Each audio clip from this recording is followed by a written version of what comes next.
Asdrúbal Barca cruzó los Alpes en la primavera del año 207 a.C. con 28.000 infantes, 4.000 jinetes númidas y 10 elefantes de guerra. Tenía 42 años, hermano menor de Aníbal, comandante en Hispania durante 8 años, hasta que los romanos lo expulsaron. Ahora venía a Italia con un propósito singular: encontrar a su hermano.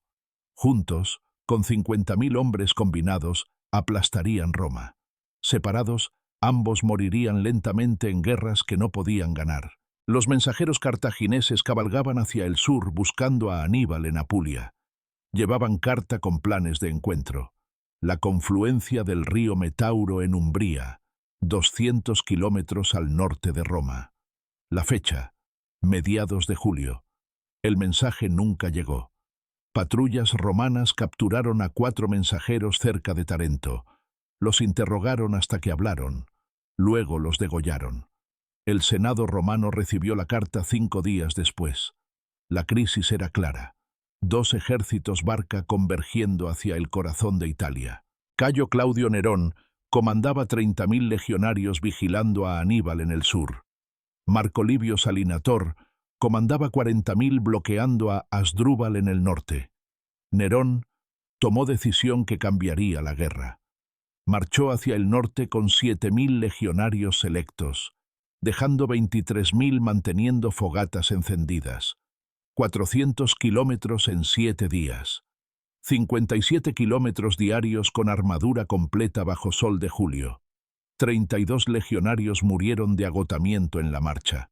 Sus cuerpos fueron dejados en las cunetas porque el ejército no podía detenerse. Entre los legionarios marchando estaba Marco Junio, 24 años, de la Quinta Legión. Cargaba 20 kilos de equipo. Después del tercer día, sus pies sangraban dentro de las sandalias. Después del quinto día, dejó de sentirlos. Sus sandalias dejaban manchas rojas en el polvo del camino. La columna marchaba sobre un rastro de sangre de 400 kilómetros que las lluvias de julio borraron en 3 días. Asdrúbal acampó cerca del río Metauro esperando noticias de Aníbal. Ninguna noticia llegó. Envió más mensajeros. Ninguno regresó. El silencio en tiempos de guerra significa que el enemigo controla las rutas. Sus oficiales aconsejaron retirarse hacia el norte. Asdrúbal rechazó. He cruzado los Alpes en invierno. No regreso. La noche del 22 de junio, Asdrúbal ordenó marcha nocturna siguiendo el río buscando vado para cruzar. Los guías galos lo traicionaron. Desaparecieron en la oscuridad. El ejército vagó 8 horas.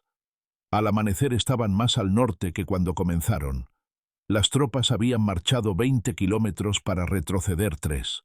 Un veterano africano llamado Bomílcar calculó el agua restante: 38 odres vacíos de 54. 108 litros diarios necesarios bajo sol de junio. El río estaba a 200 metros, pero alcanzarlo significaba romper formación. Cuando Nerón llegó con sus 7.000 refuerzos, Livio dijo: «Si Aníbal sabe que estás aquí, ya perdimos».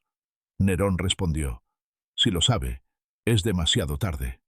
Los exploradores reportaron que los cartagineses estaban exhaustos, atrapados contra el río Simbado.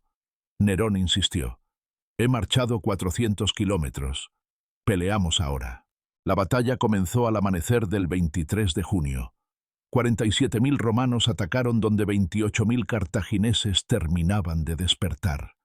Asdrúbal había desplegado galos en el flanco derecho sobre colinas empinadas, hispanos en el centro, africanos en el flanco izquierdo. Los 10 elefantes formaban línea adelante. Nerón comandaba el flanco derecho romano.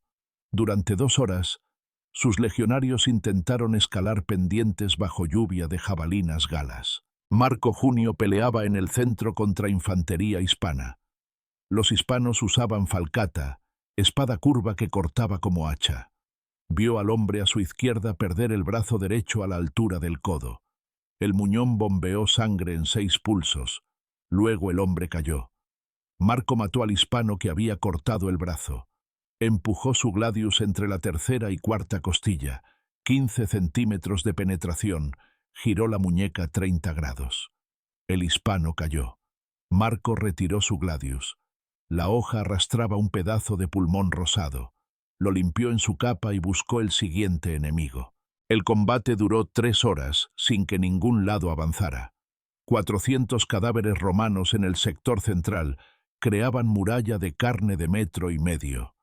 Los legionarios trepaban sobre sus propios muertos para alcanzar a los hispanos. El sol alcanzaba 35 grados. Las armaduras de bronce actuaban como hornos. Los legionarios bebían el agua que llevaban. Luego bebían sangre de compañeros muertos cuando la sed superaba el asco. La sangre humana contiene 0,9% de sal. Beberla acelera la deshidratación, pero los hombres desesperados no conocen fisiología. Elía vivía en una granja a 800 metros del campo con su padre Titus, 62 años, demasiado viejo para huir. Escuchaban el combate desde su casa, metal contra metal, gritos en lenguas extrañas, timbales romanos. Habían enterrado el grano 3 meses atrás. Habían matado las cabras la semana anterior. Elia preguntó si debían huir. Titus respondió: los ejércitos matan a los que corren, quedarse quieto es sobrevivir. Bomílcar luchaba en el flanco izquierdo africano. 43 años, cicatriz atravesando su cara. Había matado 11 romanos en 2 horas. Ahora su brazo derecho temblaba. Los músculos acumulan ácido láctico cuando trabajan más allá de su capacidad. Después de 100 golpes de espada, el brazo deja de obedecer. Después de 200, apenas puede sostener el arma. Bomílcar había dado 350 golpes en 3 horas. Sostenía su espada con ambas manos como garrote. Los romanos lo veían ralentizarse. Se acercaban más. El tercero lo atravesó con pilum en el costado izquierdo. Bomílcar cayó de rodillas. Sus piernas no respondieron. El romano lo decapitó con un golpe. Nerón tomó decisión que cambió la batalla. Retiró sus legionarios de las colinas. Los marchó hacia el flanco opuesto. 7.000 hombres cruzando 800 metros en 12 minutos. Asdrúbal vio el movimiento pero no pudo responder. Sus tropas estaban trabadas en combate. Los africanos en el flanco izquierdo vieron a 14.000 romanos atacando donde antes había 7.000. Cuando los números cambian de 2-1 a 3-1, los soldados calculan supervivencia y actúan. La línea africana vaciló. Un hombre retrocede medio paso. El hombre al lado retrocede medio paso. En 3 minutos, toda la línea retrocede 3 metros sin orden de retirada. El pánico es químico antes de ser psicológico. El cerebro libera cortisol cuando detecta amenaza. El pensamiento racional disminuye. El instinto de huida aumenta. El flanco izquierdo cartaginés se desintegró en 20 minutos. 3.000 africanos murieron en retirada. Otros 2.000 huyeron hacia el río. El Metauro en junio tiene 3 metros de profundidad con corriente de 4 kilómetros por hora. Un hombre con armadura pesa 100 kilos. La armadura no flota. Las matemáticas no permitían supervivencia. Los ahogados no gritan. Simplemente desaparecen bajo superficie marrón. Los romanos atacaron el centro desde 3 lados. Los hispanos peleaban sabiendo que la captura significaba crucifixión. 4.000 hispanos murieron sin retroceder. Un centenar fue rodeado cerca del río. Arrojaron armas. Levantaron manos. Un centurión gritó orden en latín que no entendían. Los legionarios atacaron. Los hispanos desarmados intentaron defenderse con manos. Los 100 murieron en 4 minutos. Marco Junio mató a 7 hombres en 4 horas. Solo recordaba sensaciones. Resistencia cuando Gladius atravesaba músculo, diferente resistencia al golpear costilla, ausencia de resistencia al perforar pulmón. En la 8ª vez, su Gladius se rompió. Recogió una falcata de cadáver hispano. Su primer golpe falló porque esperaba el peso del Gladius. El segundo conectó. La falcata cortó el cuello de un galo. La cabeza cayó pero quedó conectada por trozo de carne. Marco vomitó. Había matado 7 sin reacción. El octavo producía náusea porque el resultado visual era diferente. Asdrúbal vio su ejército desintegrarse. Podía huir. Un oficial gritó: «¡Podemos reagrupar en la Galia!». Asdrúbal miró hacia el sur, donde su hermano esperaba refuerzos que nunca llegarían. Espoleó su caballo directamente hacia el centro de las líneas romanas. 20 jinetes lo siguieron. Los romanos vieron pequeño grupo cargando contra 8.000 legionarios. No entendían hasta estar cerca y ver la armadura de comandante. Entonces entendieron. Esto era ejecución autoimpuesta. 100 legionarios lanzaron pila. 12 golpearon a Asdrúbal. 3 penetraron su pecho. 2 su abdomen. 1 atravesó su garganta. Cayó de su caballo. Un centurión llamado Lucio Valerio le cortó la cabeza. Necesitó 3 golpes porque el cuello es difícil de seccionar. Puso su pie sobre el hombro del cadáver para obtener apalancamiento. La batalla terminó al mediodía. 28.000 cartagineses habían comenzado el día. 18.000 estaban muertos. Los cuerpos cubrían 3 kilómetros de orilla. Si cada cadáver ocupaba 2 metros cuadrados, cubrían 36.000 metros. Área de 4 campos de trigo. 6.000 capturados. 4.000 escaparon hacia el norte. La caballería romana los cazó durante 3 días. Los elefantes fueron ejecutados. 10 animales, cada uno de 4 toneladas. Un elefante consume 200 kilos de vegetación diaria. Los legionarios los mataron con lanzas en el ojo. Un elefante requiere 30 lanzazos antes de morir. El último tardó 40 minutos. Tenía 62 lanzas cuando colapsó. Su sangre formó charco de 50 litros. Los romanos perdieron 2.000 muertos, 5.000 heridos, 2.000 cadáveres. Si los apilaban horizontalmente, formarían línea de 3 kilómetros y 400 metros. Los muertos fueron cremados. La cremación requiere 200 kilos de madera por cuerpo y arde 4 horas. 2.000 cuerpos requerían 400.000 kilos de madera. Los legionarios cortaron árboles durante 5 días en radio de 3 kilómetros. El valle quedó deforestado. Los fuegos ardieron 12 días. El humo era visible desde Sena Gallica a 30 kilómetros. El olor persistió 3 semanas. Los heridos cartagineses recibieron elección: esclavitud o muerte. 6.000 eligieron esclavitud. 800 eligieron muerte. 3 hombres procesaban 50 ejecuciones por hora. Obligar a arrodillarse, gladius en base del cráneo, empujar atravesando médula. Las ejecuciones continuaron 16 horas. Un legionario llamado Spurius ejecutó 93 hombres. Después no pudo sostener su espada durante 2 días. Su mano temblaba. El temblor nunca desapareció. Los 6.000 esclavizados fueron marchados a Capua. El mercado colapsó por sobreoferta. Los galos vendieron por 40 denarios. Precio de herramienta agrícola. Los hispanos, por 60. Los africanos, por 75. Un veterano que sabía leer púnico y griego fue vendido por 80 denarios. Precio de un buey joven. Fue puesto a limpiar establos. Murió 4 años después. Su nombre no fue registrado. Los esclavos no reciben obituarios. Nerón ordenó enviar la cabeza de Asdrúbal a Aníbal.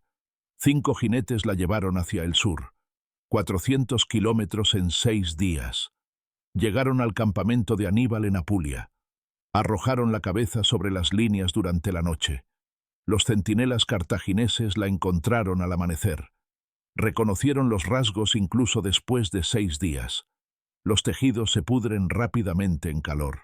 La cara estaba hinchada, verde, pero la estructura ósea era inconfundible. Aníbal recibió la cabeza en su tienda. 3 oficiales presenciaron la escena. Ninguno habló. Aníbal la sostuvo durante tiempo prolongado. Sus manos no temblaban. Su expresión no cambiaba. Finalmente dijo: «Veo la suerte de Cartago». No dijo nada más. Ordenó funeral con honores. La cabeza fue quemada en pira con cedro del Líbano, 120 denarios por carga. Aníbal pagó de su tesoro personal porque Cartago había dejado de enviar dinero. El funeral costó medio talento. Las matemáticas del imperio moribundo.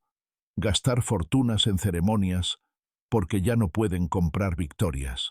Elía y Titus salieron 3 días después de la batalla. El silencio había reemplazado el combate. Caminaron hacia el río para verificar el agua. Encontraron el campo de batalla. Los cuerpos cartagineses permanecían donde cayeron. Roma cremaba sus muertos pero dejaba a los enemigos. 18.000 cadáveres en 3 kilómetros. La descomposición en julio es rápida. Los cuerpos se hinchaban. Los abdómenes explotaban después de 4 días. El olor era visible. Niebla verdosa flotando sobre el campo. Titus cubrió la nariz de Elia con tela empapada en vinagre. No ayudaba mucho. Los cuervos habían llegado. Miles de aves. Los ojos son el tejido más suave. Los cuervos los comen primero. 18.000 cadáveres significaban 36.000 ojos. Los lobos llegaron la segunda noche. Los jabalíes la tercera. Después de 8 días, muchos cuerpos eran solo esqueletos parciales. Elia vomitó 4 veces. Titus no vomitó porque había visto esto antes. Encontraron un soldado cartaginés vivo, africano, 30 años, herida de lanza atravesando su abdomen. Había estado allí 3 días sin agua. Su lengua era cuero negro. No podía hablar. Titus examinó la herida. Una lanza a través del abdomen perfora intestinos. La infección es inevitable. La peritonitis mata en 4 a 7 días con dolor continuo. Titus dijo: «No hay ayuda posible». El africano comprendió el tono. Movió su mano hacia su garganta. Titus entendió. Tomó el gladius roto que yacía junto al hombre. Lo colocó en la base del cráneo. Empujó hacia abajo. La punta atravesó la médula. El africano dejó de moverse. Caminaron de regreso sin hablar. Elia no durmió durante 5 noches. Nerón regresó al sur. La marcha tomó 9 días. 41 legionarios más murieron. Cuando llegó a su campamento, Aníbal ya se había retirado 50 kilómetros. Los exploradores cartagineses habían reportado fogatas sospechosas. Cuando Aníbal descubrió que 7.000 romanos habían marchado sin que sus espías lo notaran, supo que la guerra estaba perdida. El Senado votó honores para Nerón. Recibió triunfo menor. Los ciudadanos llenaron las calles. Un senador propuso que el 23 de junio fuera día de celebración. La propuesta fue rechazada. Roma no celebraba batallas que habían sido demasiado cercanas a la catástrofe. Marco Junio regresó a Roma en 206. Recibió 250 denarios y 10 hectáreas en Samnio. Se casó a los 28. Tuvo 2 hijas. Trabajó su tierra 34 años. Murió a los 58 de fiebre. En sus últimos días hablaba sobre el metauro, cómo se siente la sed incurable, cómo suena la respiración de hombre con pulmón perforado, cómo el río olía a hierro. Sus hijas escuchaban pero no comprendían. Marco murió hablando en latín mezclado con púnico, lenguas que había escuchado gritadas mientras hombres morían. Aníbal permaneció en Italia 5 años más, retirándose hacia el sur, sin refuerzos, sin dinero, sin esperanza. En 203, Cartago lo llamó de regreso. Dejó Italia con 10.000 supervivientes de un ejército que una vez contó 50.000. Había pasado 16 años ganando cada batalla, excepto las que importaban. El metauro había sido la más importante, aunque él no estuvo presente. Su hermano había muerto intentando salvarlo. El refuerzo nunca llegó. 2 generaciones después, campesinos que araban encontraban huesos. No huesos humanos, sino masivos de animales que nadie reconocía. Costillas del largo de un brazo, cráneos con cavidades que contenían cabeza humana, dientes del tamaño de puños. Los ancianos contaban historias sobre bestias grandes como casas que gritaban como bebés moribundos. Los jóvenes consideraban las historias exageradas hasta que sus arados golpeaban contra los huesos. Entonces entendían que algunas exageraciones son descripciones precisas de cosas que ya no existen. El descendiente de Marco Junio encontró un gladius oxidado con inscripción M. Ivnivs Leg. B. La hoja tenía marcas donde había golpeado hueso. Lo limpió, lo afiló. Lo usó como cuchillo de cocina 20 años. Finalmente se rompió cortando hueso de cerdo. Lo arrojó al vertedero porque hierro roto no tiene valor cuando la historia se ha olvidado. La espada que mató 7 hombres en el Metauro terminó en montón de basura. 30 años después, un herrero compró el vertedero para reciclar metal. Fundió el gladius junto con otras piezas. El metal fue reformado en herraduras. Las herraduras fueron usadas por caballos que arrastraban arados. Los arados cultivaban campos donde legionarios habían muerto. El río Metauro fluye todavía por el mismo valle. Las inundaciones redistribuyen sedimento cada año. Los agricultores encuentran ocasionalmente monedas, denarios romanos, shekels cartagineses, dracmas griegas. Las monedas no registran qué bando ganó, solo registran que hombres estuvieron aquí y dejaron metal porque los muertos no cobran salarios. El río no recuerda nombres ni estrategias, solo arrastra sedimento hacia el mar, borrando batallas más eficientemente que cualquier olvido deliberado. La tierra absorbe sangre, la lluvia lava huesos, el tiempo convierte historia en geografía, hasta que nadie recuerda que este valle decidió el destino de 2 civilizaciones.